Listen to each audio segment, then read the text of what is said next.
कौन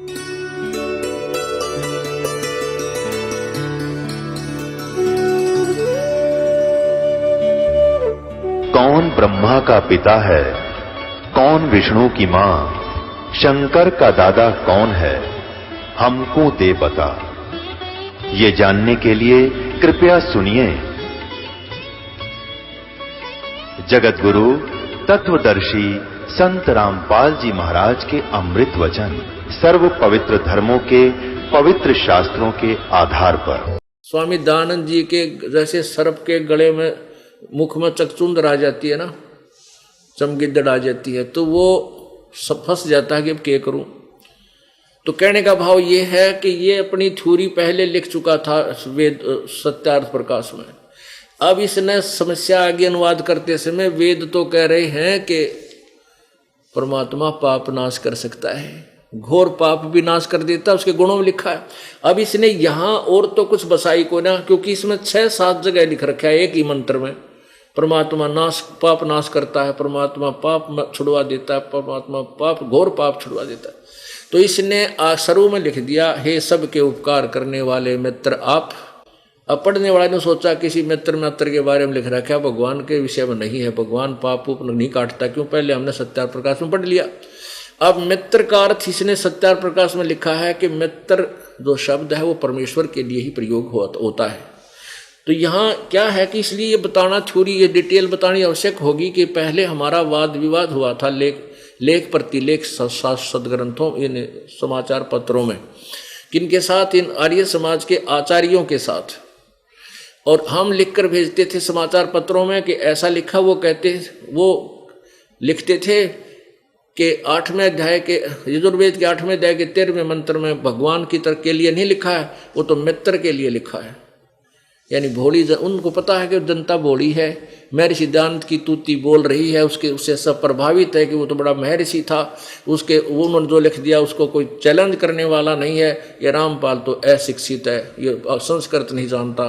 तो जनता, अनजान जनता के भाव में ये बात दिल में समाई रही कि ठीक ही है, वो तो महापुरुष थे। और रामपाल के जाने वेदों के बारे में, रामपाल नहीं जानता वेदों के बारे में, लेकिन अक्षर ज्ञान है मुझे, और अक्षर ज्ञान इन्होंने अनुवाद कर रखा। दास ने तो इनके द्वारा किए हुए अनुवाद से इन्हीं की थ्योरी को तुलना की है।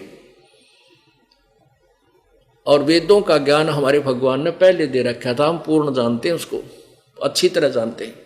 हमारे भगवान ने सिंपल लैंग्वेज में यही ज्ञान दे रखा था। जब ही सतनाम हृदय धरो भयो पाप को नासे, जैसे चिंगारी अग्नि की भाई पड़े पुराने घासे।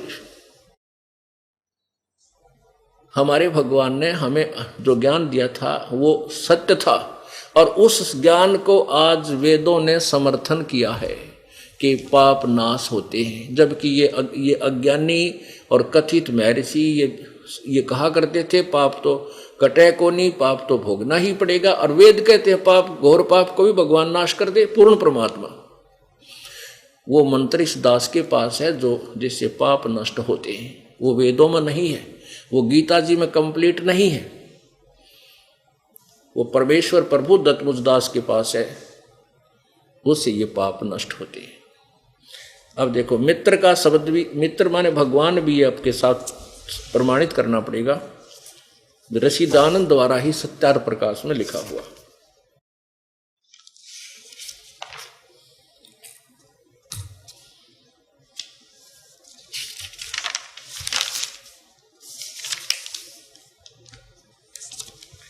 ये देखिएगा प्रथम समलास और पृष्ठ नंबर 18 पे, जो सबसे स्नेह करे, सबको प्रीति करने योग्य है, वह परमेश्वर सबका सच्चा मित्र है। इससे परमेश्वर का नाम मित्र है। अब यहां इन्होंने मित्र शब्द लिखा है, तो इससे सिद्ध हो गया कि परमेश्वर कौन है? कबीर देव, सर्व सृष्टि रचनहार वो कबीर परमात्मा सब पापों का नाश कर देता है। ये देखिएगा, यजुर्वेद अध्याय नंबर 8 का मंत्र नंबर 13 आपको स्वामी दयानंद जी के द्वारा किया हुआ अनुवाद पढ़ के सुना रहा है दास, 242 पृष्ठ पे। ये 8वां अध्याय 8वां अध्याय यजुर्वेद भाषा भाष्य पदार्थ।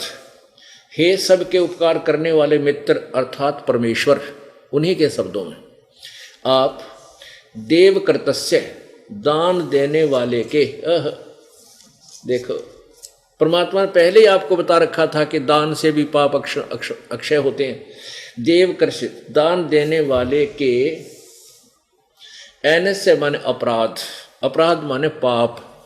ये एन से शब्द देखो, पढ़े लिखे हो, शिक्षित हो। एन से माने अपराध, अपराध कहो चाहे पाप कहो। ये देखो इन्होंने एन से माने पाप, एन से माने पाप लिखा है, क्योंकि अब यहां भी एन से माने अपराध कहो चाहे पाप कहो एक ही बात है। दान देने वाले के के एन से माने अपराध को अवय जन्म विनाश करने वाले असी माने हो। अवय जन्म माने विनाश, एन से माने पाप। ये ध्यान रखना, इस मंत्र में कई जगह इसने आगे भी गड़बड़ करने की चेष्टा की है, स्पष्ट समझ में आ जाएगा। एन से माने पाप और अवजनम माने विनाश, ये स्पष्ट लिख रहे हैं। अपराध विनाश के विनाश करने वाले हो अर्थात पाप छुड़ाने वाले हो। मनुष्य कर्तस्य साधारण मनुष्यों के किए हुए, एन से माने अपराध यानी पाप के, अवजनम माने विनाश करने वाले हो। पितृ कर्तस्य पिता के किए हुए, एन से माने इन्होंने लिखा विरोध आचरण, हम लिखा यहाँ अपराध के, अपराध के विनाश, अवजनम माने विनाश करने वाले हो। पिता के एन से माने विरोध आचरण के, अवजनम माने अच्छे, अवजनम अच्छे प्रकार हरने वाले, असी मानो यानी नाश करने वाले हो। आत्म कर सकते अपने अपने किए हुए, एन से माने पाप के, एन से पाप के, अवजनम माने दूर करने वाले अर्थात नाश करने वाले हो। एन से अधर्म के अधर्म यानी घोर पाप को भी अवजनम नाश करने हारे यानी छुड़ाने वाले हो, अक्षमा करने वाले हो। विद्वान जानता हुआ मैं जो कुछ भी अधर्म आचरण यानी पाप किया करता हूँ व करूँ, पहले करया या अब कर रहा हूँ या आगे करूँ। अनजान मैं जो कुछ भी किया करता हूँ व करूँ, तस्य माने उस, सर्वस्य माने सबके, एन से माने ये दुष्ट आचरण लिख दिया या उड़ जाना चाहता है। एन से माने पाप के, जैसे मैं ऊपर कोई पाप पहला करे आगे करूँ या उसको सबको तुम दूर करने वाले हो यानी नाश करने वाले हो। बोल सतगुरुदेव की जय। अब वेद जो है ये प्रभु के गुण गाते हैं। वेदों में परमेश्वर की महिमा लिखी है, उनके गुण लिखे हैं।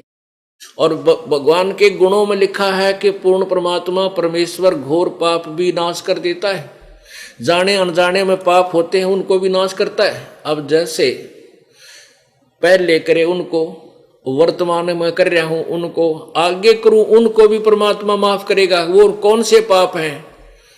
जैसे हम अपने स्वाभाविक कर्मों को करते हैं, जैसे 4 वर्ण हैं, ब्राह्मण, क्षत्रिय, शूद्र और वैश्य और शूद्र। तो इन चारों के कर्मों में भी पाप डेली होते हैं। पोचा मारते हैं, जैसे बहन बेटियां पोचा मारें फिनाइल आदि का, उसमें पाप होते हैं। वो हमारा पाप करना उद्देश्य नहीं है, लेकिन अगर उन कीटाणु नहीं मरेंगे तो हमें मारेंगे, वह बीमार कर डालेंगे। जहाँ जो स्थान में हम रह रहे हैं उसको स्वच्छ रखना हमारा कर्तव्य कर्म है। और ऐसे ही हम जैसे चूल्हा जलाते हैं, लकड़ी में गैस जलाते हैं, उसमें जीव जलते हैं जो वायु में होते हैं। यानी इतने जीव हैं सूक्ष्म जीव जो दृश्य नहीं दिखाई नहीं देते, ऐसे जीव भी जलते हैं। किसान खेती करता है, उसमें ना जाने कितने मेंढका के पेट में का फाली यानी वो कुछ वो पाट देता है, ना जाने कितने जीव मर जाते हैं। व्यापारी व्यापार के लिए आता जाता है, उसमें भी उसके पाप होते हैं। और भी जैसे हलवाई मिठाई बनावा, रोटी बनावा, इनमें सब में पाप होते हैं। तो इन प्रतिदिन हो रहे ना चाहते हुए जो होते हैं वो पाप भी हमारे प्रतिदिन हो रहे हैं, उनके लिए भी हमने भक्ति करनी है। वो भी हमारे पाप डेली नष्ट होते रहते हैं। जैसे हम कपड़े को डेली धोते हैं, प्रतिदिन साफ करते हैं और पहनते हैं, तो जैसा क्षेत्र कर्म है उसमें उतना ही मैला उसका कपड़ा हो जाता है। किसी का कम होता है, मजदूर किसान का ज़्यादा हो जाता है, तो दोनों को ही मैल लगता है। तो डेली धो ले सुबह उठ के, तो वो कपड़ा उज्जवल रहा रहेगा। तो ऐसे परमेश्वर की सत्य भक्ति से प्रतिदिन होने वाले पाप भी हमारे साफ होते रहते हैं, और जो पहले के थे वह विनाश होंगे और आगे कराएंगे तो विनाश होंगे। पर वेद तो यहां तक गवाही दे रहा है, और ये निकली ऋषि कह रहे हैं कि पाप अक्षमा नहीं होते तो भोगने ही पड़ते हैं। निरंजन धन तेरा दरबार, निरंजन धन तेरा दरबार, जहां पर तनिक न न्याय विचार, जहां पर तनिक न न्याय विचार, पाखंडी की पूजा जग में संत को कहें लबार। ओए होए, अज्ञानी को परम विवेकी, ज्ञानी को मूड गंवार, निरंजन धन तेरा दरबार, निरंजन धन तेरा दरबार। अब देखो पुण्यात्माओं, परमात्मा कहते हैं, कह कबीर सुनो भाई साधो सब उल्टा व्यवहार, कह कबीर सुनो भाई साधो सब उल्टा व्यवहार, सच्चों को तो ये झूठा बतावे, इन झूठों का एतबार, निरंजन धन तेरा दरबार, निरंजन धन तेरा दरबार। ओए होए, अब इन दानंद जैसे को तो मैं ऋषि कहूं, और कबीर परमेश्वर जो महाविद्वानों के विद्वान सर्व सृष्टि रचनहार, उसको कहूं तो दानक था, वो तो जुल आया था, वो तो एक कवि था। अरे तेरा गजब हो कि तुम कबीर ने भगवान मानते हो, अरे थारी बुद्धि कहाँ। हमें धिक्कारते हैं वो लोग जो इन अज्ञानियों की थ्योरी से आरूढ़ हो चुके हैं। पुण्यात्माओं, ये समय आ गया है, भगवान ने पहले कहा था कि कलयुग की जो बिचली पीढ़ी प्रारंभ होगी, जब सब शिक्षित होंगे, धर्मदास अपनी प्यारी आत्मा धर्मदास को पूर्व कहा था, उस समय हम आएंगे या अपना कोई दास भेज देंगे, और फिर इस तत्व ज्ञान के आधार से अपनी प्यारी आत्माओं को समझाऊंगा, और इन सभी नकली पंथों को, ऋषियों की थ्योरी को नष्ट करके समाप्त कर देंगे ज्ञान से, और केवल एक ही मार्ग, एक ही भक्ति विधि, एक ही समाज पूरे विश्व में हो जाएगा। सभी एक बार सुखी होंगे।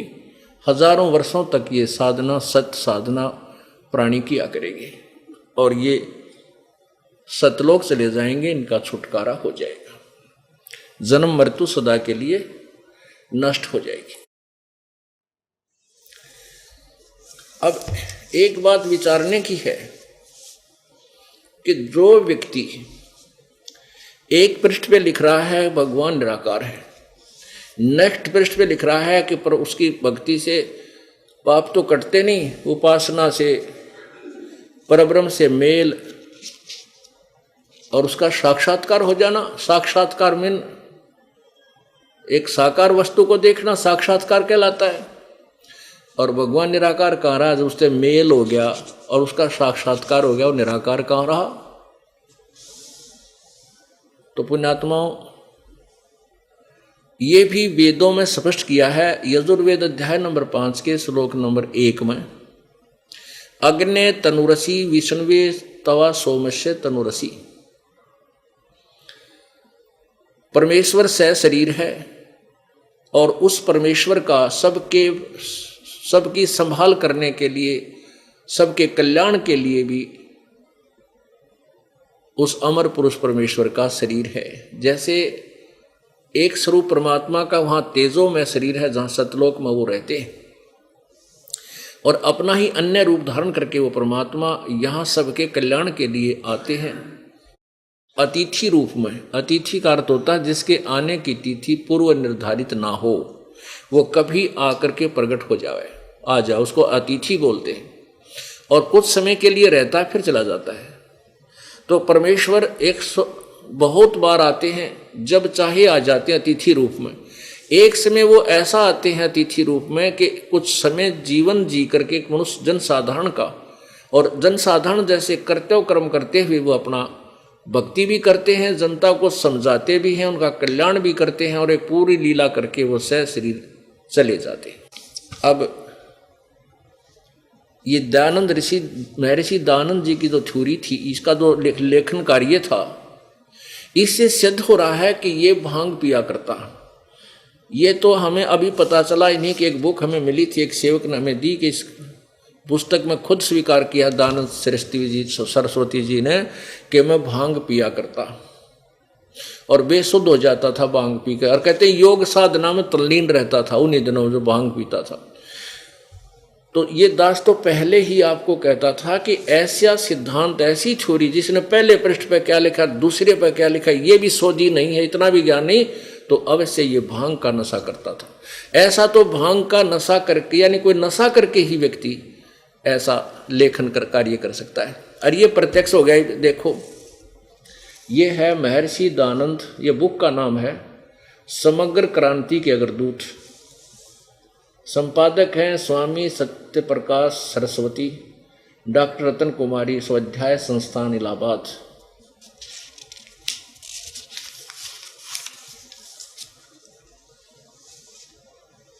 ये महर्षि दयानंद जीवन व्रत और कर्तृत्व। लेखिका है डॉक्टर उषा ज्योतिषमती, MSc DPhil, और डॉक्टर कुमारी, स्वाध्याय संस्थान इलाहाबाद। इसके ये देखो प्रश्न नंबर 21 पे, ये प्रश्न नंबर 21 पे उषा ज्योतिषमती का लेख है। ये स्वामी दयानंद जी क्या कहते हैं, यहाँ से शुरू करेंगे थोड़ा सा, क्योंकि ये ऊपर थोड़ा सा एक मिसप्रिंट हो गया है। सन 1913 विक्रमी संवत अगले 5 मास में कानपुर व प्रयाग के मध्यवर्ती अनेक प्रसिद्ध स्थान मैंने देखे। भाद्रपद के आरंभ में मिर्जापुर पहुंचा, वहां एक मास से अधिक विंध्याचल असोल जी के मंदिर में निवास किया।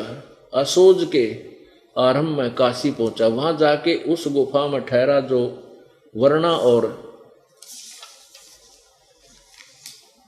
गंगा के संगम पर है, और उस समय भावानंद सरस्वती के अधिकार में थी। वहां पर कई शास्त्रियों अर्थात काकाराम, राजाराम आदि से मेरा परिचय हुआ, परंतु वहाँ केवल 12 दिन रहा। तत्पश्चात यानी 1913 विक्रमी संवत का जिक्र चल रहा है। यहाँ गलती से 1313 लिखा गया, ये 1913 समझना, इसके लिए ऊपर पढ़ा। तत्पश्चात जिस वस्तु की खोज में था, यानी भगवान की खोज में था, उसके अर्थ आगे को चल दिया। तत्पश्चात जिस वस्तु की खोज में था, उसके अर्थ आगे को चल दिया। और आसोज सुदी 2 संवत, ये 1913 है, नोट 1313 को दुर्गा कुंड के मंदिर पर जो चंडालगढ़ में है पहुंचा। वहां 10 दिन व्यतीत किए। वहां मैंने चावल खाने सर्वथा छोड़ दिए, केवल दूध पर अपना निर्वाह करके दिन रात योग विद्या के अध्ययन में अभ्यास में तत्पर रहा। दुर्भाग्यवश वहां मुझे एक बड़ा दोष लग गया, अर्थात भांग पीने का स्वभाव हो गया। सो कई बार उसके प्रभाव से मैं सर्वथा बेशुद्ध हो जाया करता। अरे वाह महर्षि दयानंद, अन्यों का योग में तत्पर था, दूध चावल खाने छोड़ दिए, दूध पी, भांग पी का मंडा रहा करता। अब भांग पी कर बेसुध हो जाता था और कहते योग में तत्पर रहता था। बता इसके कौन से सिद्धांत ने साचा माने? इससे सिद्ध है कि इसने भांग का नशा आखिरी सांस तक किया, अर्थात ये लेखन कार्य तो वेदों का इसने क्या नाम है, सत्यार प्रकाश का लेखन कार्य तो बाद में किया है, 1913 के बाद किया है, यानी 10-20 वर्ष के बाद ही किया इसने। तो ऐसे ये थे वो महर्षि, स्वयं सारे विकार करा करता, औरों को शिक्षा न के विकार नहीं करने चाहिए। वो तो विकार तो करने ही नहीं चाहिए, लेकिन स्वयं कर रहा था। अब किसी ने प्रश्न उठाया भक्तों ने से हमारे को कि महर्षि दयानंद पहले पिया करते भांग, फिर छोड़ दी थी। पहले तो ये सिद्धांत बिल्कुल नहीं जचा है, क्योंकि सत्यार प्रकाश का लेखन तो उसने इसके बहुत बाद किया है। और इसके लेखन से ही पता लगा है कि बगैर नशे किया हुआ इंसान ऐसी नालायकी नहीं कर सकता, ऐसी गलती नहीं कर सकता। दूसरे, जब ये घर छोड़कर निकल चुका तो वैरागी हो गया, गुरु भी धारण कर लिया था इसने।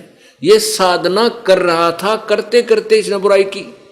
अब जैसे आप भक्ति कर रहे हो, आपको नाम उस समय दिया जाता है कि आपको पहले वचन दिया जाता है कि सब बुराई छोड़ दो, बीड़ी शराब मांस तम्बाकू चोरी ठगी जारी ये नहीं करोगे, अनुपासना भी नहीं करोगे, तब आपको नाम दिया जाता है। और आप 2 वर्ष करके फिर शराब पीने लगे तो क्या आप साधक रह गए? नहीं, आपका वो नाम समाप्त है। तो ये तो साधना के दौरान कर रहा था यह बुराई, इसलिए इसकी साधना बिल्कुल गलत थी, ज्ञान था ही नहीं। और इन स्वामी जी का अंत आप इन्हीं के द्वारा लिखी हुई पुस्तक में जीवन चरित्र में पढ़ लो तो कलेजा मुंह को आवे, इनकी इतनी दुर्गति होकर मृत्यु को प्राप्त हुई। कारण यही था कि पूर्व जन्म के पुण्यकर्मी प्राणी थे, भगवान की चाह में, परमात्मा की चाह में घर भी त्याग दिया। और आगे वो अज्ञानी संत मिले, एक तो एक अज्ञानी मिला, जैसा भी उनके पास ज्ञान था इसमें भूस भर दिया और उस सारे भूस ने इस आगे जाकर सत्यार प्रकाश में ठोक दिया और यह देन देकर चले गए इस मानव समाज को। अब उस अज्ञान को हटाने में दास को कितना संघर्ष करना पड़ रहा है। और इसी कारण से विरोध किया इन सत्यार प्रकाश बेचकर रोजी रोटी चलाने वाले आचार्यों ने कि तुम्हारी दुकान ठप हो जाएगी, तुम्हारे अनुयायी यहाँ से भाग जाएंगे, रामपाल के पास जाकर वो कल्याण करवा लेंगे। और ये नहीं चाहते कि मानव का उत्थान हो, ये तो विनाश कराना चाहते हैं। इसी कारण से ये क्रोथा कांड करवाया इन्होंने, राजा और प्रजा को भ्रमित करके, झूठ बोल बोल के, और ये विनाश करवाया। लेकिन सांच को आंच कभी ना हुई है ना हो सकती है। ये परमात्मा का चला हुआ मार्ग है, इसमें इसको कोई बाधक नहीं बन सकता। इसमें कोई बाधक बनेगा तो वो ऐसा होगा जैसे एक अंधा गधा रेलवे लाइन पर खड़ा था। अब उधर से वो रेल आ रही थी, ट्रेन गड़गड़ गड़गड़ होती आ रही थी। अब उस अंधे गधे ने सोचा कि तुझे कोई डिस्टर्ब करने के लिए तेरे निकट आ रहा है, तो उसने दोनों टांग तैयार कर ली पछली के, अंत लात ठोकूंगा इसके। अब जो ही वो ट्रेन बिल्कुल निकट आई, अंधे गधे ने दोनों लात मारी उसके पाछे थे और रेल के इंजन ने ठा के वो फेंक दिया कि टुकड़े टुकड़े हो गए। तो परमात्मा से टकराने वाले कभी कोई ना जिया है ना जी सकता। ये परमात्मा कबीर जी का मार्ग है, कबीर जी का ज्ञान है, उसकी भक्ति अब चलेगी। इसको रोकने वाले अपने आप को ही नष्ट करा लेंगे। नष्ट होने का तात्पर्य ये है कि वो कुत्ते गधे सूअर की जूनी में जाएंगे और इस जीवन में भी उनको बहुत से कष्ट भोगने पड़ेंगे। जो परमात्मा के मार्ग में जो पुण्य को नष्ट करा के को पाप को बढ़ावा देता है वो घोर पापी होते हैं और पाप का भोग उन्हें भोगना पड़ेगा। ये प्रभु का विधान है। पुण्यात्माओं, परमेश्वर कबीर जी के ज्ञान को समझने के उपरांत अन्य ज्ञान आपको बिल्कुल अच्छे नहीं लगेंगे। इसकी रोशनी में ये सब फीके हो जाएंगे। जैसे तारा मंडल बैठे करिए चांद बढ़ाई खावे, उदय हुआ जब सूर्य का स्यों तारों छप जावे। ये जितने भी ऋषि महर्षि और यहाँ तक वेद और गीता जी का जो ज्ञान है, जो ब्रह्म तक की साधना ही बताते हैं, ये तो समझो वेद और गीता जी का ज्ञान तो चांद समझ लो, चंद्रमा, और अन्य जो पुराण पुरुण है उन तारे समझो। और परमेश्वर का जो तत्व ज्ञान अब वो सूर्य समझो, तारा मंडल बैठ। अभी तक वेद और गीता के ज्ञान को सुप्रीम माना जाता था, अन्य पुराणों से भी अधिक इन ऋषियों ने केवल वेदों को ही उत्तम मान लिया था और पुराणों के ज्ञान को इतना अच्छा नहीं माना था। अब सूर्य हुआ जब कहते तारा मंडल बैठकर, अन्य ज्ञानों में वेद और गीता का ज्ञान चंद्रमा के तुल्य समझो, अंधेरे में बहुत काम चलाने योग्य। उदय होया जब सूर्य का ये स्यों तारों छिप जावे। अब तत्व ज्ञान के सामने वेद और गीता का ज्ञान भी फीका पड़ जाएगा, क्योंकि उसमें वेदों का ज्ञान भी है, गीता जी का ज्ञान भी है, और उसे आगे का पूर्ण मोक्ष और पाप नाशक ज्ञान भी, भक्ति विधि भी उस तत्व ज्ञान में है। और ज्ञान सब ज्ञानड़ी ओ सत कबीर ज्ञान सो ज्ञान, जैसे गोला तोब का अब करता चले मैदान।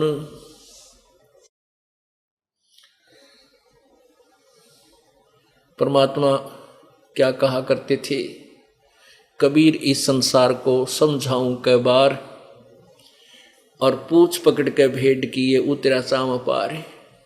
अब गलत साधना करके हम पार परमात्मा प्राप्ति चाहते थे, उससे हमें भगवान नहीं मिला, और जो साधना वेदों और गीता में वर्णित है उसे प्रभु प्राप्ति नहीं हो सकती, उससे अन्य लाभ हो जाते हैं, स्वर्ग महास्वर्ग की प्राप्ति हो जाती है, प्रभु प्राप्ति नहीं है।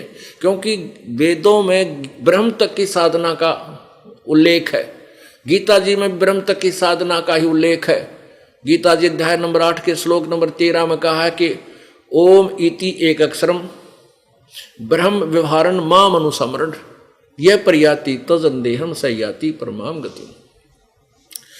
गीता ज्ञान दाता कहता है कि मेरा तो एक ओम, मुझ ब्रह्म का एक ओम मंत्र है, ओम अक्षर मंत्र है, और इसको जो अंतिम श्वास तक उच्चारण करके जाप करता हुआ शरीर छोड़कर जाता है तो मेरे वाली परम गति को प्राप्त होता है, यानी मुझे ही प्राप्त होता, मेरे से मिलने वाली राहत को प्राप्त करता है। और वही गीता ज्ञान दाता गीता अध्याय नंबर 11 के श्लोक नंबर 47 और 48 में कहता है कि अर्जुन, ये है मेरा असली रूप, विकराल रूप दिखाया काल, और मेरा ये ब्रह्म यानी ब्रह्म के इस काल के रूप को, काल की प्राप्ति ना वेदों में वर्णित विधि से, ना किसी जप से, ना तप से, ना किसी क्रिया से कोई भी प्राप्त नहीं कर सकता। ना तो तेरे से पहले किसी ने देखा मेरा ये रूप, मेरी प्राप्ति तेरे से पहले भी नहीं हुई और आगे भी नहीं हो सकती, किसी भी वेदों में वर्णित यज्ञ करने से, जप करने से या किसी घोर तप करने से प्रभु प्राप्ति नहीं है। यही कारण रहा कि इन ब्रह्मा विष्णु महेश जी ने और अन्य ऋषियों ने घोर तप किया, समाधि लगाई, ओम नाम का जाप किया, लेकिन प्रभु नहीं मिला। इन्होंने अपनी दंत कथा से थ्योरी बना दी कि परमात्मा निराकार है, वो केवल प्रकाश, उसका प्रकाश देखा जाता है, और प्रभु निराकार है, उसकी प्राप्ति हो ही नहीं सकती, और जन्म मृत्यु बना ही रहेगा, क्योंकि इसमें जन्म मृत्यु के काटने का मंत्र नहीं, जन्म मृत्यु के काटने का मंत्र इस कबीर परमेश्वर के पास है जो दास को दिया है। और जब तक ये जन्म मृत्यु का दीर्घ रोग नहीं कटेगा तब तक जीव सुखी नहीं हो सकता। इसलिए पुण्यात्माओं, परमेश्वर कबीर जी की शरण में इस पूरे विश्व को आना होगा, तभी इसका कल्याण होगा और पूरे विश्व में शांति होगी। बोलो सतगुरुदेव जय। कबीरा कहाँ गर्बियो काल गह कर केस, ना जाने कित मारेगा यो के घर के परदेश। कहाँ जन्मे पाले पोसे और बहुत लड़ाए लाडे, ना बेरा इस देह के कहाँ खंडेंगे आड़े।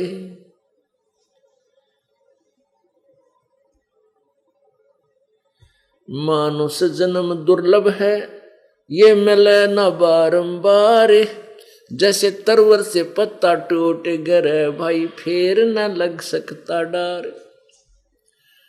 पुण्यात्मा परमात्मा हमें रह रह कर समझाते हैं कि जहां तुम जचे बैठे हो, जिसको तुम अपना मान बैठे हो, ये घर मेरा है, ये परिवार मेरा है, या कार मेरी है, या फैक्ट्री मेरी है, ये राज मेरा है, ये तुम्हारे साथ बहुत बड़ा धोखा हो रहा है। इस काल भगवान को एक श्राप लगा है 1 लाख मानव शरीरधारी प्राणियों के आहार करने का। उसके लिए इसने अपने तीनों पुत्रों को, रजगुण ब्रह्मा, सतगुण विष्णु, तमगुण शिव जी को एक एक विभाग दे रखा है और उनके अंदर एक ऐसी शक्ति भर दी है, एक एक गुण की इतनी पावर इसने डाल दी है। जैसे मिर्च का गुण क्या है कि चरचरा कर देना मुंह को, और कहीं जैसे छौंक लगता है सब्जी आदि का, और उसकी वो निर्गुण जो निराकार उसकी महक, उसकी जो शक्ति है वो जाकर के दूसरे प्राणियों को छीकम छींक कर देती है, उसमें इतनी शक्ति होती है, ऐसा उसका स्वभाव है, गुण है। तो ऐसे उस जैसे वो कोई मिर्चों की धांस, मिर्चों की जो महक आई, उसे एकदम छींक आई, अपने आप जीव के बस का नहीं, रोक नहीं सकता उस छींक को। ऐसे ब्रह्मा विष्णु महेश में एक एक गुण भर रखा है। वो शक्ति निराकार रूप से उनके शरीर से निकल रही है और हम सभी प्राणियों को, चाहे वो किसी भी योनि में है, मनुष्य शरीर में है या अन्य दूसरे प्राणियों के शरीर में है, चाहे वो देव है चाहे महादेव है, उन सबको इतना प्रभावित कर देती है कि वो सृष्टि यानी संतानों उत्पत्ति के लिए प्रभावित होते हैं। उनके वश से बाहर है, चाहे कितनी बात बना दे। इसके लिए परमात्मा के एक एंटीबायोटिक कैप्सूल है, ट्रीटमेंट है जो आपको दिया जाता है भक्ति ज्ञान और सिमरन का, उससे राहत मिलेगी, बहुत नॉर्मल हो जाएगा ये सभी प्रभाव और धीरे धीरे बिल्कुल समाप्त हो जाएगा। तो ऐसे जैसे रजगुण से प्रभावित होकर के जो ब्रह्मा जी के शरीर से निकल रही है, सभी प्राणी संतान उत्पत्ति करते हैं यानी विलास करते हैं।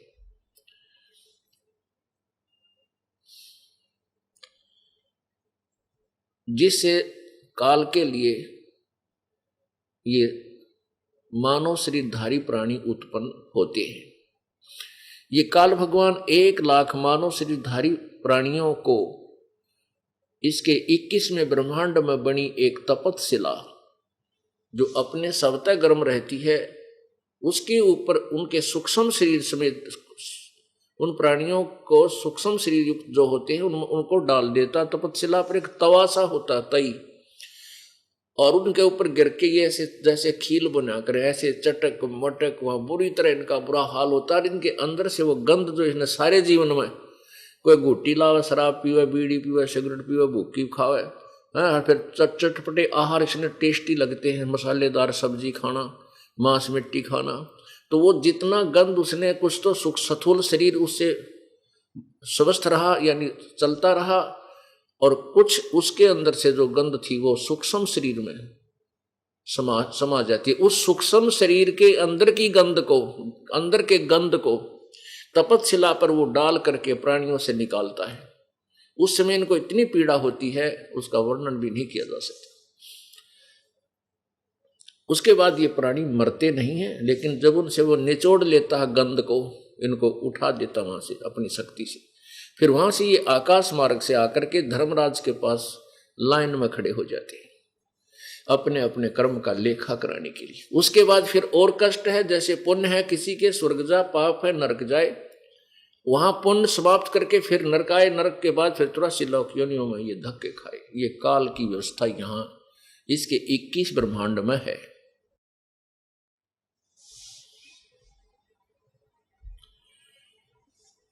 और सतगुण विष्णु जी के अंदर सतीथि बनाए रखने की शक्ति है, गुण है। उसके कारण हम एक दूसरे में प्यार करते हैं, अपने बेटे बेटियां में, संतान में ममता। जीव के बस की बात नहीं है। ये सतीथि उस सतोगुण भगवान विष्णु जी के गुण का प्रभाव है। अब जैसे कुतिया 8-7 बच्चे पैदा करती है एक ही बार में, और उनमें इतना प्यार होता है उसका पूछे मत। और वो कौन से उसने जो है ना बुढ़ापे में रोटी पो के खवाएंगे या उसकी कड़ मसला करेंगे, नवाएंगे, दुआएंगे, क्या उसको इतना मालूम है कि इतना आगे जाकर सेवा करेंगे? नहीं, ये ममता उसके अंदर ऑटोमेटिकली है। ऐसे ही हमारे अंदर है। उसके बाद क्या होता है कि जैसे संहार करना, यहाँ ये एक दूसरे के साथ लट्ठम लट्ठा झगड़ा करवाना, मृत्यु को कोई से मार रहा है, हाहाकार मच रही है, तो ये संहार का कार्य भगवान शिव जी के तमोगुण का प्रभाव है। तो पुण्यात्मा परमेश्वर कबीर जी आकर हमें बताते हैं कि तुम जिसको अपना मानने बैठे हो ये तुम्हारा नहीं है, ये तुम्हारे साथ एक बहुत भयंकर धोखा किया हुआ है, परंतु आप जीव संज्ञा में आ चुके हो। आपको रह रह कर ये ज्ञान सुनाया जाता है, थोड़ी सी देर तो आप चमकते हो, जब सत्संग सुनते हो ये वचन आपके हृदय में जाते हैं कि सचमुच ऐसा ही है, लेकिन तुरंत ही बात, इस काल का इतना जबरदस्त प्रेशर है इन तीनों गुणों का, हम फिर उसी में भूल भाल कर ऐसे ही लटपट हो जाते हैं। पुण्यात्माओं, इसमें कोई शक नहीं कि आप इन तीनों गुणों से बाहर नहीं हो पाओगे, लेकिन परमात्मा ने जो एक कार्य और बताया है वो करते रहो। ये तो आपके बस से बाहर है, क्योंकि प्राणी के बस का नहीं कि इन तीनों गुणों यानी इन विकारों से बाहर हो सके, लेकिन एक और विधि बताई है जो परमात्मा पाने की है, उसके करने से फिर ये जो सब ठीक हो जाएगा। आपको ज्ञान होगा, भक्ति का इतना प्रबल आपके अंदर प्रेशर बन जाएगा कि आपके अंदर अपने आप इनसे दिल हटने लग जाएगा। दिल किस तरीके हटेगा, ये नहीं कि आप परिवार त्यागने को तैयार हो जाओगे या आप कहीं जंगल में जाने के लिए तैयार हो जाओगे, नहीं, ये ज्ञान आपको इन्हीं में रखेगा, लेकिन अपना जो तुमने अपना दृष्टिकोण बना रखा था वो चेंज हो जाएगा। ये सभी बच्चे भगवान के हैं, परमात्मा की। इन्हों ऐसे समझें कि जैसे हमें इनकी ड्यूटी दे रखी है, हम अपने अपने कर्तव्य को निभाएंगे। जैसे ये दास जब सर्विस करता था, जो जहां हमारा एक ऑफिस था वो एक मेन रोड के ऊपर था, और सामने ही वो कमरा था जिसमें हम 5-6 जने बैठा करते थे। तो सामने वहां से जो ऑफिस था उससे तीसरी एक कोठी थी, एक बहुत बड़े यानी फैक्ट्री के मालिक की। उनकी एक 7-8-9 वर्ष की लड़की थी, उसको एक नौकरानी साथ ही स्कूल में छोड़ कर आया करती थी, जो उनकी कोठी से ज़्यादा 3-4 फरलांग की दूरी पर, यानी ज़्यादा से ज़्यादा 1000-2000 फुट होगा, 1001 फुट 2000 फुट। उसके लिए ना वो कार प्रयोग करते थी, वो अपने साथ ले जाती थी और उसको वहां छोड़कर वापस आ जाती थी, और जब उनकी छुट्टी होती थी तो साथ ले आती थी। गर्मियों के दिनों में वो क्या करती थी, वो नौकरानी एक छाता रखती थी, स्वयं धूप में चलती थी और उस मालिक की लड़की के ऊपर वो छाता किसे छाया करके साथ साथ लाती थी। उसके कपड़े धोती थी, खाना खिलाती थी, उसको प्यार देती थी और उसको बहुत अच्छी तरह रखती थी। वो उस लड़की का अपने बच्चों से भी अधिक ध्यान रखती थी, इस दृष्टिकोण से कि ये मालिक की लड़की है और इसको जरा से भी कोई असुविधा होगी तो तेरी नौकरी से छुट्टी हो जाएगी। वो उसको बहुत प्यार देती थी, अपने से भी ज्यादा उसकी देख रेख करती थी, और जिस समय उसकी वहां से नौकरी छूटी उसने मुड़कर उसकी तरफ देखा नहीं, क्योंकि उसकी लड़की नहीं थी, वह उस मालिक की लड़की थी। जब तक उसकी ड्यूटी थी उसने पूरा कर्तव्य उसका निभाया, और फिर जब उसको वहां से निकाल दिया तो वह उसकी लड़की नहीं, सुबह ममता नहीं बनी। तो ये सभी बच्चे आपके नहीं हैं, ये परमात्मा के मुस्लिम का कुल मालिक के बच्चे हैं। इनकी जो ड्यूटी आपको दे रखी है ये आपने उस मालिक के बच्चे समझकर इनकी सेवा करनी है, इनका ध्यान रखना है, इनके साथ गफलत भी नहीं करना, नहीं तो मालिक नाराज हो जाएगा। तो जब आप यहाँ से चलोगे, आपके रह रहकर ये हरदम समा जाना चाहिए तेरे नहीं है, हमारे हैं भी नहीं। जैसे आज मेरी मृत्यु हो जाए, कौन सा बेटा मेरे साथ चलेगा, बेटी साथ चलेगी, मेरे कहाँ थे, मेरे नहीं थे, ये मेरा भूल लगी थी कि मेरे हैं। केवल इतना अपना दृष्टिकोण बदलना है, बाकी इनसे प्यार करना है, बिल्कुल इनकी हर सुविधा, हर दुख में दुखी होना है, सुख में इनको सुखी होना है, इनके साथ रहे। इस दृष्टिकोण से हम फिर यहां फंसेंगे नहीं। ये जब आप, क्योंकि एक तो आपको ज्ञान, साथ में भक्ति होनी चाहिए। केवल ज्ञान भी नहीं टिकने देगा, ज्ञान नहीं टिकेगा जब तक अंदर से भक्ति का दबाव नहीं हो। दोनों मिलकर के आप इस काल के जाल से निकल पाओगे। हमारे साथ कैसे धोखा हो रहा है, ये काल भगवान का कैसा प्रोसीजर है और क्या ये कर रहा है। पुण्यात्माओं, जैसे कसाई बकरे पालता है, कसाई बकरे पालता है, उन पशुओं के लिए वो एक बहुत, जिसकी अच्छी कंजम्पशन है, डेली की 10, 20, 50 बकरे प्रतिदिन उसके सेल होते हैं खाने के लिए, तो उसने हजारों की संख्या में बकरे और बकरी एक बहुत बड़े क्षेत्र में बाड़ लगाकर रोके हुए होते हैं और वहीं पर उनका चरागाह, एक तरफ उनका एक तालाब में जल और ऊपर छाया शेड डाल रखा होता है। और वो जो कसाई जाता है उन बकरों का, उनको चारा चराता है, उनको जल पिलाता है, छाया में बांधता है, खड़े करता है, तो वो बकरे सोचते हैं कि तुम्हारा मालिक बड़ा दयालु है, देखो तुम्हारी कितनी केयर टेक करता है, कितनी देखभाल कर रहा है, तुम्हारे लिए जल बना ला रखा है, लगा जल की व्यवस्था की है, इधर आहार की व्यवस्था की है, ऊपर छाया की व्यवस्था की है। प्रत्येक प्राणी भी इस बात को समझता। जैसे हम किसान परिवार में जन्म था और जब पशुओं को चारा डालते थे तो गाय, बैल, भैंस जब निकट जाते थे तो प्रतिदिन उनको जैसे हाथ ऊपर से हाथ फेरते थे, उसकी सफाई, बैलों के ऊपर ना एक खुर्रा फेरा करते हम, उनको फूल सफाई, नवाते नहीं थे, सफाई करते थे, कपड़ा मारते थे, तो वो बैल हमारे से प्यार करते थे। हम निकट जाते थे तो बैल हमारे से ऐसे चाटते थे हमारे हाथों को, वो समझते थे कि देख मेरी कितनी केयर टेक कर रहा है, मेरे से कितना जो है प्यार करता है, मेरे को कितनी सेवा कर रहा है। तो प्रत्येक प्राणी समझता है प्यार को। तो वो कसाई के बकरे, जब कसाई उनके पास जाता है, उसको अपना एक अच्छा मालिक मानकर उससे प्यार करते हैं, उसको ऐसे लंबे पैर उठा कर आगे से और प्यार देते हैं जैसे सीने से लगाना चाहते हो।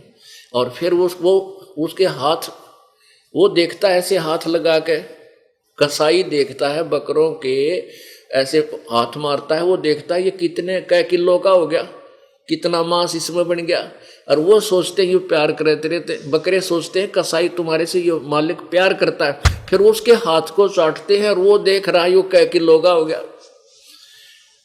और फिर वो शाम के समय जितने भी सेल आवश्यकता पड़ती है, वो कसाई ना देखता या किसकी बेटी है किसका बेटा है, एक लाठी लेकर और 10-20 जितने चाहिए यूं आंख ले जाता, कान पकड़ के और डाल देते हैं ट्रक में और जाके कड़च करवा देता है।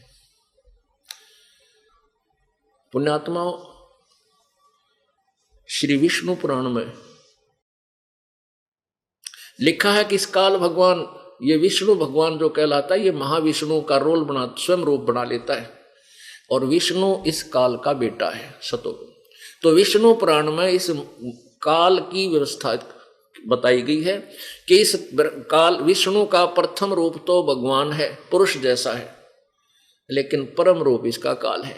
यानी ये फर्स्ट इंप्रेशन तो इसका ऐसा दिखे जैसे ही तो भगवान पड़ा है, क्योंकि देख पृथ्वी के ऊपर कितनी सुंदर हवा चल है, सूर्य दिन रात मनन लग रहे, और कितने किस्मस, सेब संतरे काजू किस्मस, और कितनी जो ना शीतल जल दरिया बह रही है, कितना खुली पृथ्वी है, और कैसे कणक, आम, पेड़ पौधे, कितना अच्छा आहार हमें प्रदान कर रखा है।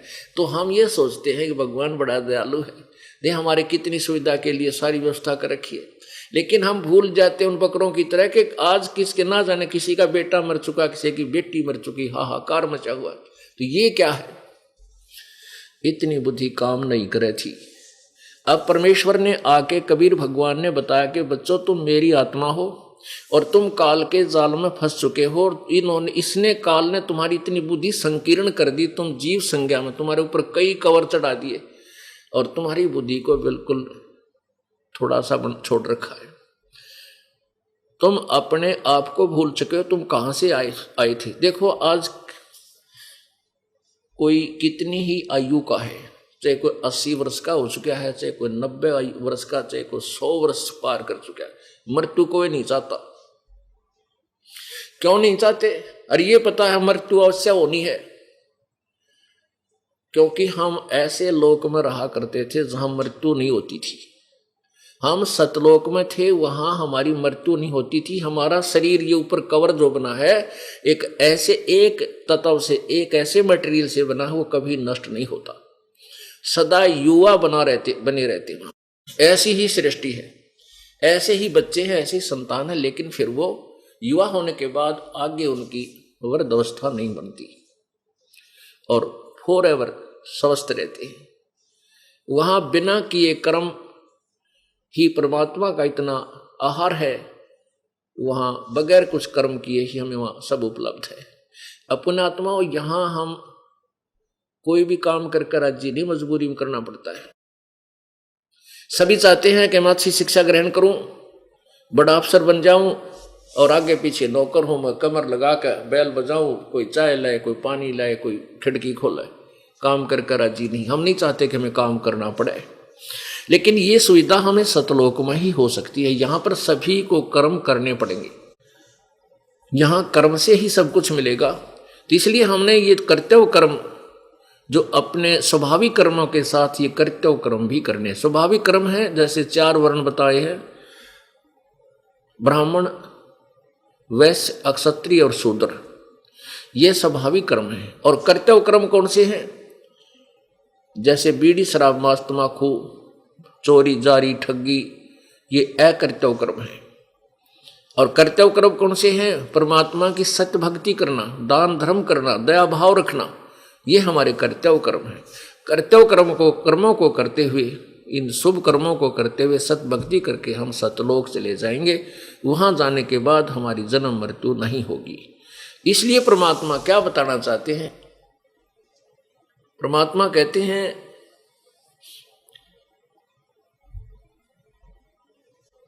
पतझड़ आई देख कर ये बन रोवे मन माही, ऊंची टहनी पात थे ये अब पीले हो जाई।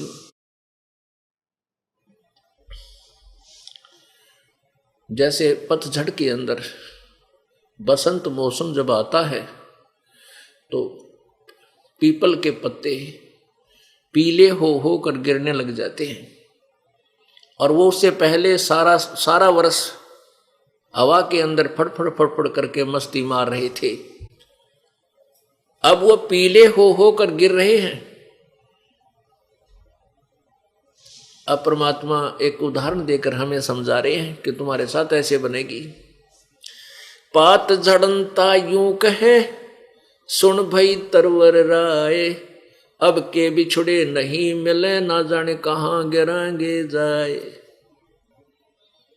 जैसे एक भरे पूरे परिवार में से किसी एक व्यक्ति को भयंकर रोग हो जावे और उसको पता लग जावे कि अब तेरा जीवन शेष नहीं है, डॉक्टर भी मना कर दे कि कोई इलाज नहीं रहा है, तो फिर वो क्या विचार करता है, हे भगवान ना जाने कहां जन्म होगा, कहां जाऊंगा मैं। तो अन्य परिवार के सदस्य, कुल के लोग इकट्ठे बैठ जाते हैं, फिर समझाते हैं भाई चिंता ना करें, ये तो सब नहीं मरना है, जैसे सभी को जाना है, इस तरह का उसको धैर्य देते हैं। तो यहां कहते हैं वो पात झड़नता यूं कहे सुन भई तरवर राय। तरवर कहते हैं पेड़ को, टरी को। वो पत्ता माने जानो बोल रहा हो, यानी एक घर का सदस्य घर से बिछुड़ता हुआ, मरता हुआ कह रहा हो कि सुन भई तरवर राय, अब के बिछुड़े नहीं मिले ना जाने कहां गिरेंगे जाए। मानुष जन्म दुर्लभ है ये मिले न बारंबार, जैसे तरवर से पत्ता टूट गिरे वो बहोर न लग गए डार। जैसे एक व्यक्ति की मृत्यु होगी तो पुनः वो उसी शरीर में उसी घर में नहीं आ पाता। फिर वो तरवर यानी पेड़ कह रहा हो, तरवर कहता पात से, सुनो पात एक बात, यहाँ की यह रीति है, एक आवे एक जात है।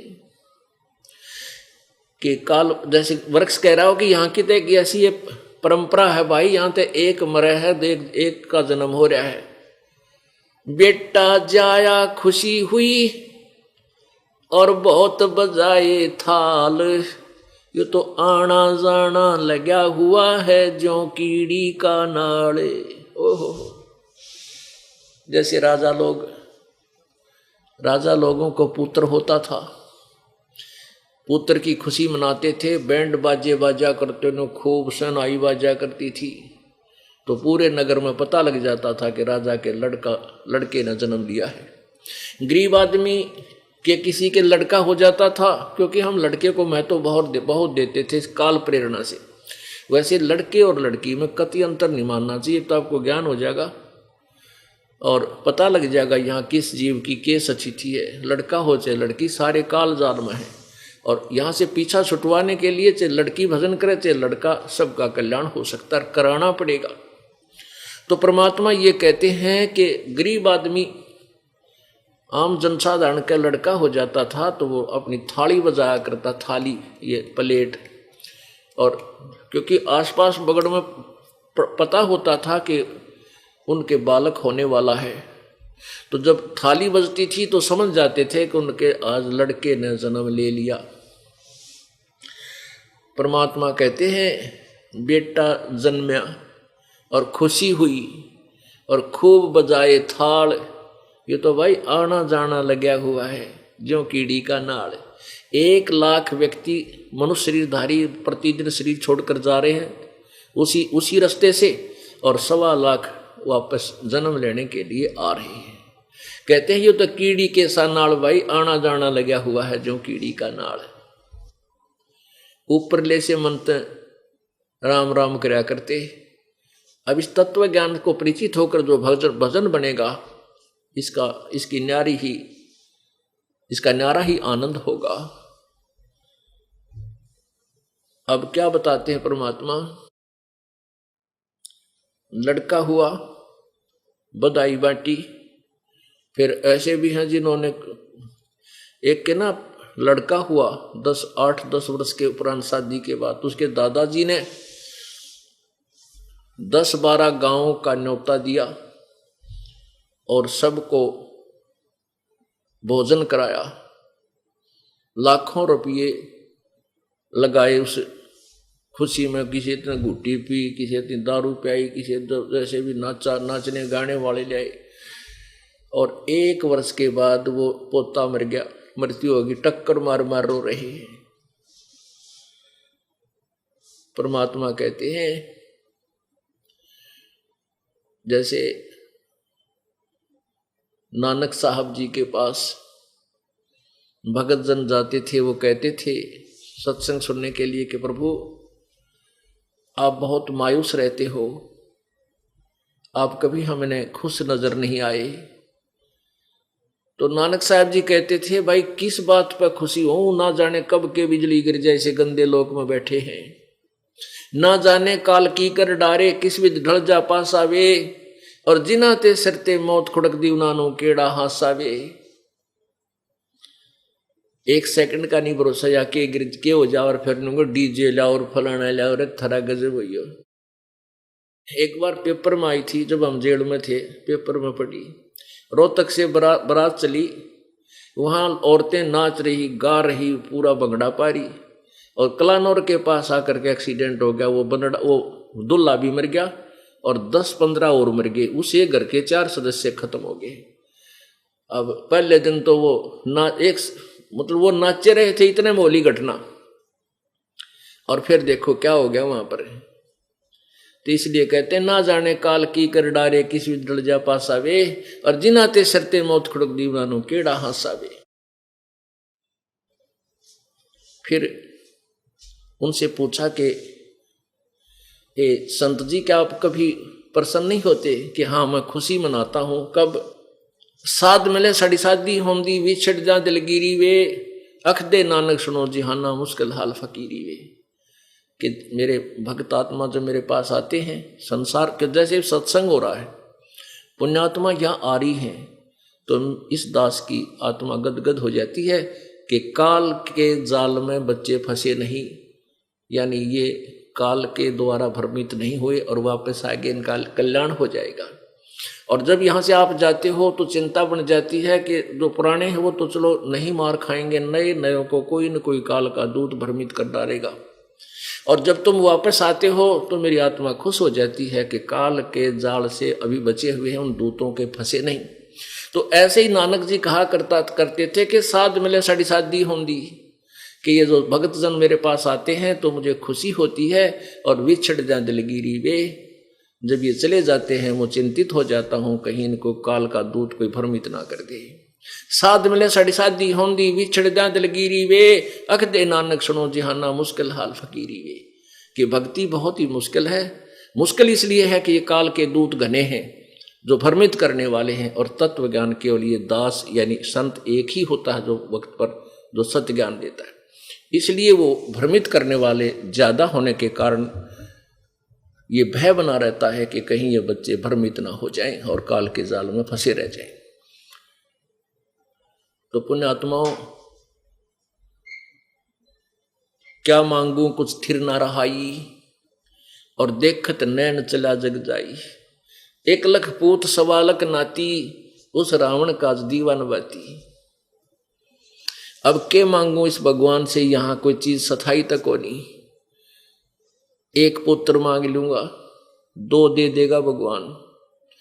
कहते हैं रावण के 1 लाख बेटे थे, और आज एक भी को दीपक जलाने वाला उसके घर में रहा नहीं। तो काल ने हमें धोखे में फंसा करके ऐसा भ्रमित किया हुआ है कि हम यहाँ की संतान संपत्ति को ही मांग मांग के और यहीं अपनी भक्ति कमाई को नष्ट करके और यहाँ से कति खाली होकर जाते हैं। सत्साधना मिलती नहीं, पूरा जन्म की जो संस्कार थे वही मिलते रहते हैं, और हम याचना करते फिरते हैं इधर उधर। जो भी किसी को हो रहा है वो ये सोच रहा है कि मुझे जिस साधना से मैं कर रहा हूं उससे हो रहा है। नहीं, जब तक आपको पूर्ण परमात्मा की सत्य भक्ति नहीं मिलती तब तक आपको केवल आपका प्रारब्ध ही मिल रहा है, उसमें कोई परिवर्तन नहीं हो सकता। ना ब्रह्मा जी कर सकते, ना विष्णु जी, ना शिव जी, ना ब्रह्म, ना परब्रह्म। केवल पूर्ण ब्रह्म कबीर परमेश्वर ही आपके प्रारब्ध में परिवर्तन कर सकता है, आपके पाप को नाश करके आपको सुख दे सकता है। परमात्मा स्वयं आकर हमें बताते हैं, हमें यही याद दिलाना चाहते हैं कि तुम गलत स्थान पर फंसे पड़े हो। हमें चेताते हैं, प्रेरणा देते हैं अपनी अमृतवाणी से, और फिर वो तत्व ज्ञान देते हैं जिससे हमारा कल्याण संभव है। अब हम भक्ति करते हैं, जब हमें प्रेरणा होती है कि मानुष जन्म दुर्लभ है, मिले न बारंबार, जैसे तरवर से पत्ता टूट गिरे भाई फिर न लगता डार। तो इन बातों से हम फिर चिंतित होते हैं, ये परमात्मा है तो बात बिगड़ जाएगी, और रोज बिगड़न लाग रही, ना जाने कितने मरे, कोई एक्सीडेंट में, कोई मेडिकल में, कोई बीमारी से, कोई हार्ट अटैक से। और ये तो परमात्मा हमें बताते हैं कि साथी हमारे चले गए और हम भी चालनहार, ये तो कोई कागज में बाकी रह रही, तात लाग रही वार।